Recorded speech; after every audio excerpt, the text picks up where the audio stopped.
বাবা তুই চাটাটা তুললি কেন? আমরা রথ টানবো কিভাবে? আরে আজকে উল্টো রথ না, এই রথটাকে আবার উল্টো করে বানাতে হবে। চাকা ওপরে থাকবে আর মাথা নিচে থাকবে। বাবা তুই তো জানিস রে। আরে এটা কোনো ব্যাপার? এটা তো কমন সেন্স। তুই বড় হ, তারপরে বুঝবি। এই বাবা না আমাকে রথে উল্টো করে হাঁটতে হবে? এই তোদের হলো কখন থেকে বাইরে? তুই রথের চাকাটা খুলে ফেললি কেন? কেন? তুই তো বললি আজকে উল্টো রথ, তাই তো চাকাটা উল্টো দিকে লাগাচ্ছিলাম। তোর কোনো কমন সেন্স নেই? চাকাটা মাথায় লাগালে আমরা রথ টানবো কিভাবে? তাহলে তুই কেন বললি আজকে উল্টো রথ? আরে বাবা, উল্টো রথের দিন জগন্নাথ ঠাকুর মাসির বাড়ি থেকে নিজের বাড়ি ফিরে আসে।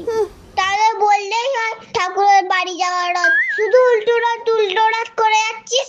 আরে তোরা চুপ কর তো। চল তাড়াতাড়ি চাটাটা লাচি আমরা পেরিয়ে পড়ি। আবার বাড়ি যেতে তো মেলায় যাবো। জয় জগন্নাথ। জয় জগন্নাথ।